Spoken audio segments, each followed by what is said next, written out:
The top stories: Prime Minister Abiy launches Ethiopia Week.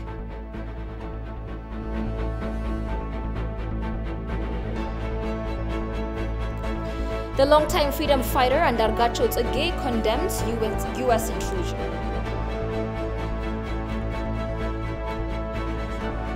And African nations need $330 billion to cope with COVID-19.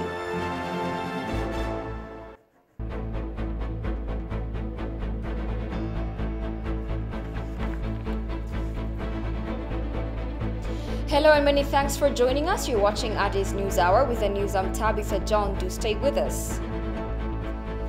Prime Minister Abiy launches Ethiopia Week, which is showcasing Ethiopia's cultural diversity, history, and unique assets. The week-long event, which is open to the public at Shegar Park, Friendship Square, heralds that knowing Ethiopia is like knowing the whole world. Shifarau Lako has more.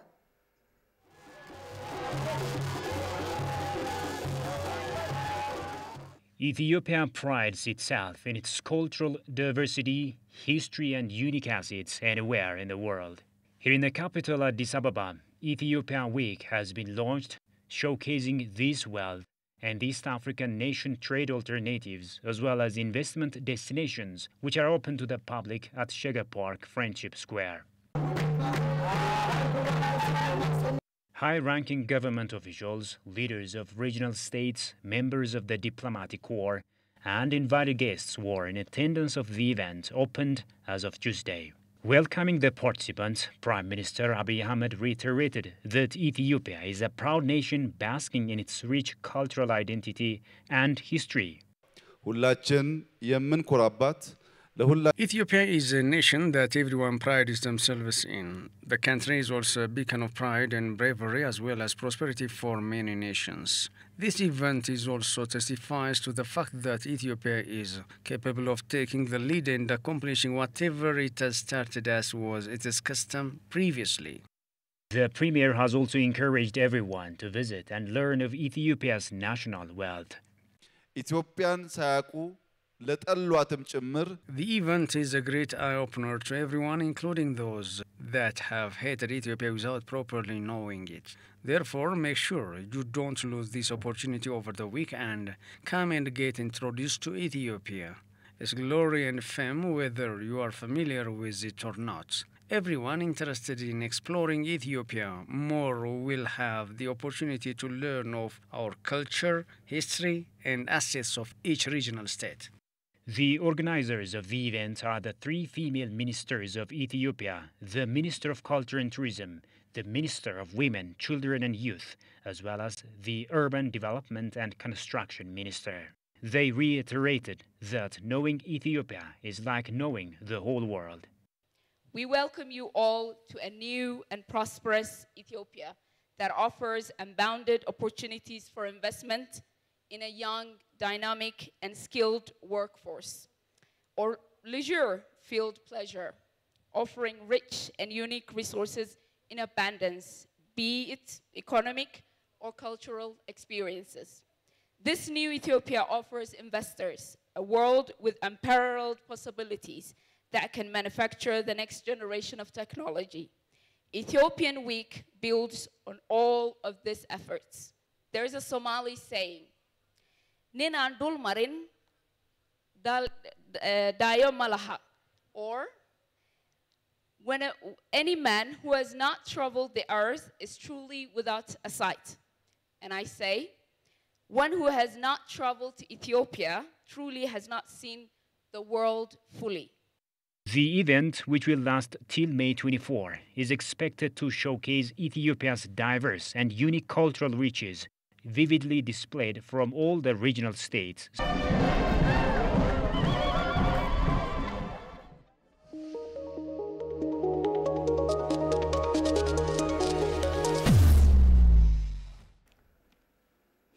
The Grand Ethiopian Renaissance Dam will begin power generation trial run during the upcoming rainy season.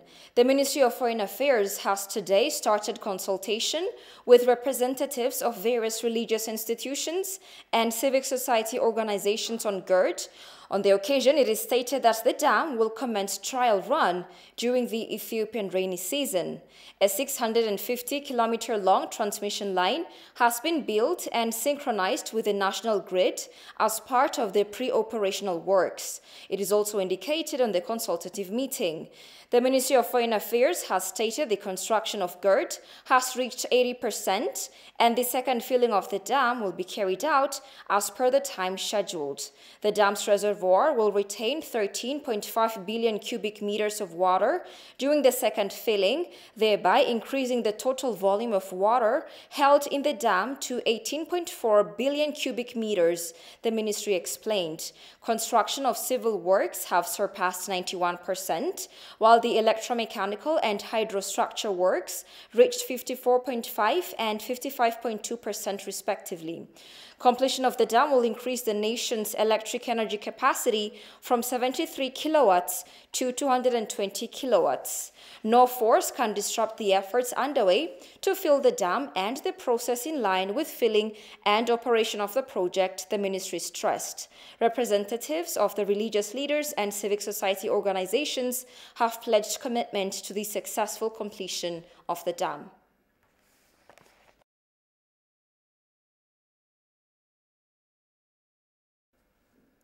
Egyptian Foreign Minister Sameh Shoukry reassured Egyptians that the second filling of the Grand Ethiopian Renaissance Dam will not negatively impact Egypt. Responding to Egypt independence, the foreign minister underscored Egypt still has the Aswan High Dam reservoir to rely on. Emmanuel Jorge has more. Reacting to TEN TV, Egyptian Foreign Minister Sameh Shoukry said he has confidence that the second filling of the Renaissance Dam will not affect the Egyptian interests. Shoukry said this on Tuesday that Egypt can deal with the second filling of the dam through tight procedures in managing water resources. The international moves show the importance of the issue and allow the President of the African Union to be briefed on the Egyptian viewpoint, which is characterized by flexibility, moderation, and the desire to get out of argument by reaching an agreement. He said Egypt is awaiting an invitation from the Presidency of the African Union to hold the Union's office in the presence of the parties to make a decision that will lead to another opportunity to the negotiation process. Egypt and Sudan say they want a legally binding agreement on filling and operating the GERD, while Ethiopia has expressed its firm stance that the context of the issue doesn't require any binding agreement.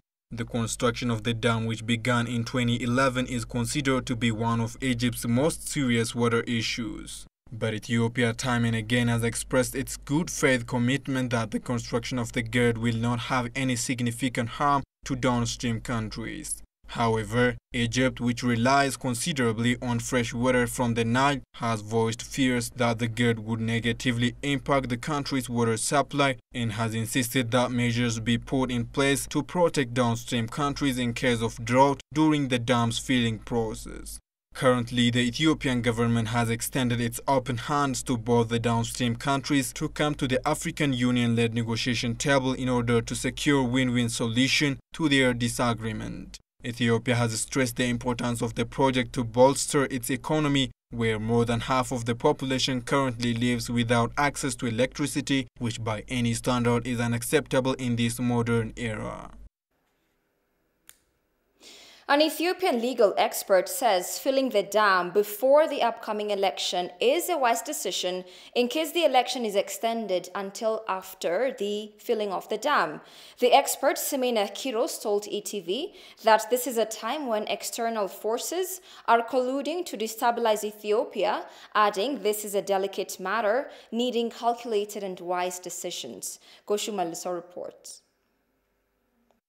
It is to be recalled that Ethiopia plans to conduct the second filling of its $5 billion dam come the next rainy season. But amidst concerted efforts by external forces, particularly by the likes of Egypt and Sudan, to thwart the completion of the dam, Ethiopia has announced the extension of its general and parliamentary election for an indefinite time due to logistical reasons. Sudan and Egypt keep coming up with new and irrelevant ideas during each round of trilateral talks in an apparent attempt to pressure Ethiopia to sign a legally binding agreement. Commenting on the matter, Renowned legal expert Smiena Kiros said filling the dam before the election is a wise decision as external forces are working day and night to destabilize Ethiopia. We have to have things in a very strategic way. If we fill the dam first, I think that would be a very good thing. And then we conduct election. Conducting election is bringing people to the public square in big numbers. That is very easy to create some kind of mob action and to destabilize the country. So I think it is a very wise decision to have the second round of filling of the Grand Ethiopian Renaissance Dam and then conducting the election afterwards. I am sure we will fill the second round of filling in a very short period as we did in the first round of filling. Meanwhile, Director of the National Council for the Coordination of Public Participation for the GERD, Aragawi Berhe, for his part said extending the election is a step in the right direction. He nevertheless doesn't think extending the election has any impact on the filling of the dam. The filling of the dam should not determine the election of Ethiopia. Election should be conducted provided you have the necessary preconditions, which are peace and mobility and freedom. Once you have all this, and especially peace is very crucial in elections. People have to gather, people have to come out, assemble, discuss, debate, interrogate the parties and so on. So this requires peace. Smiena reiterated that all Ethiopians need to stand together at this critical time because various external forces are lined up to disrupt the Horn of Africa nation. Smiena believes that extending the election has serious security implications for the country. There are external forces that want to take advantage of the circumstances to destabilize the country. Particularly as fragmented as we are along ethnic, religious, linguistic lines, that makes Ethiopia vulnerable to external intervention. There are those who promote their interests in Ethiopia by destabilizing, weakening the country. There are also other groups who believe they would take advantage of the weakness of Ethiopia without having an interest in the Renaissance Dam. Ethiopia has recently announced that the construction of the mega dam on the Blue Nile River has reached 80%, as it intends to fill the dam sometime in July for a second round.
Welcome back. You're watching Addis News Hour. Ethiopia has taken bold leadership in climate action as part of its Green Legacy initiative. This year, Ethiopia will plant 6 billion seedlings as part of efforts to fight the effects of deforestation and climate change. Not only this, the country will also send an additional 1 billion seedlings to neighboring countries to start a regional effort towards a green Africa. We've learned this while the Premier launched the 2021 edition of Green Legacy Initiative today. Alula Taklamariam presents the story as follows. In the third phase of Green Legacy Initiative, Ethiopia intends to plant 6 billion seedlings on 1.9 million hectares of land throughout the country. The initiative includes Ethiopia's neighboring countries, planning to see 1 billion seedlings in the nations. Launching the program, Prime Minister Abiy Ahmed articulated the importance of nurturing tree planting in different areas of the country. ግሪን ሌጋሲ ለኢትዮጵያ ስንል ቤታችን ቢሮአችን ከባቢያችን When we say green legacy for Ethiopia, we mean all our residences, our surroundings, our offices and our cities deserve this image. As Ethiopians, our lives are strongly intertwined with trees and forests.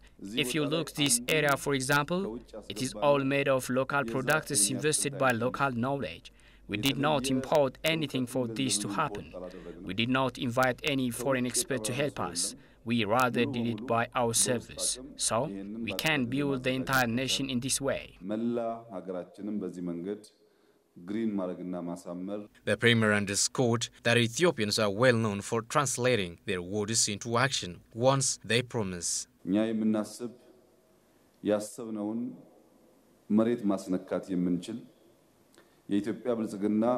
What we learn from this project intensifies the long-lasting tradition of Ethiopian culture. If all Ethiopians unite and come together, they successfully meet their goal. The Prime Minister also expressed the need to plant trees for addressing various regional and global conflicts to own natural resources. በዓለም ላይ ያሉ ግጭቶች አብዛኛው ሊባል በሚችል ደረጃ ከተፈጥሮ ሀብት ቅርምት ጋር የሚያያዝ Conflicts we see across the world are because of natural resources. One way or the other, natural resources are the cause of conflicts. If we see the current conflicts and displacements in Ethiopia, it is natural resource-driven conflict. The fight is to own a fertile land. So, if we develop all parts of our country, we can minimize conflict. Planting trees is just a matter of life and death issue for us. He further calls upon all Ethiopians to actively participate in the third round of Green Legacy Initiative as they did in the last two rounds.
Ethiopia's First Lady Zinash Tayacho inaugurated a secondary school building that has been built by the Office of the First Lady in Mandura Wareda of Metekel Zone, Benishangul Gumuz region.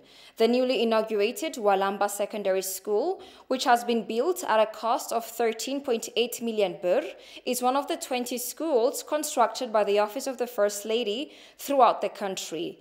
The school is said to have a capacity of enrolling 1,800 pupils with double shift system and is equipped with modern laboratories, libraries, and ICT facilities. First Lady Zinash Tayacho has donated computers, solar energy panels, uniforms and shoes, and other teaching aids to the school.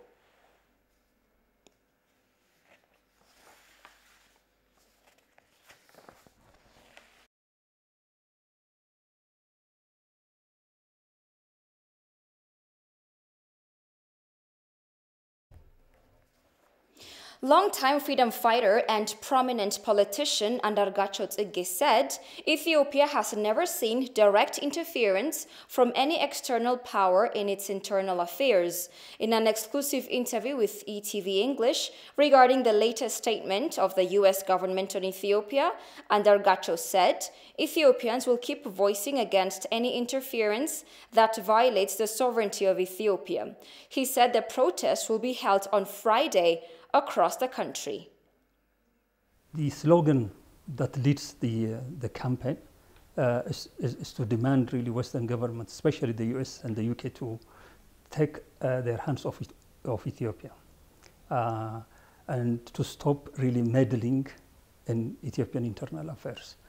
And there would be a signing of a petition digitally organized by all Ethiopians, wherever they are, inside the country and abroad.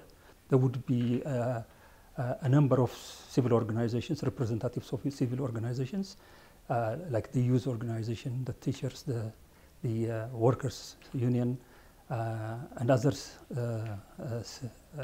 civil organizations that will be handing a letter of complaint to the embassies or representatives of the major Western governments that are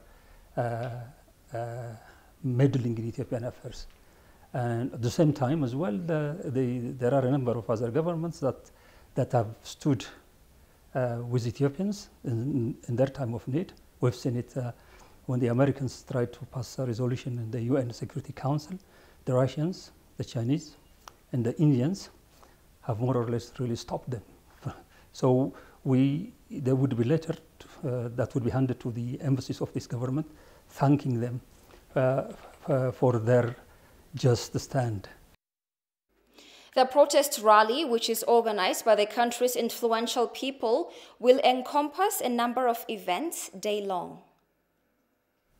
No country, no foreign country has any jurisdiction over another country, really dictating what the other country should do, whether the country is America, the US, or the UK, or any other country. So what the activities of the Western government, especially the US government, is totally illegal. If you look by international law, or if you take the UN Charter, it doesn't allow any regime, any government to interfere in the internal affairs of another government. So there is no legal ground. Andargacho articulated that no country has legal right to put pressure or order another sovereign country to withdraw its military army within its territory. What the US currently demands is totally illegal. So the attempt to inflict pressure on the country is their usual trend of leveraging Ethiopia's weakness, which is poverty. One of the major challenges we thought is the interference of especially Western governments in Ethiopian internal affairs. And we realize, in fact, they are using a number of pretexts. For instance, one of them is really the filling of the Renaissance Dam, and the other is the law enforcement measures that has been taken by the Ethiopian government in the Tigray region. And the third one is the upcoming election.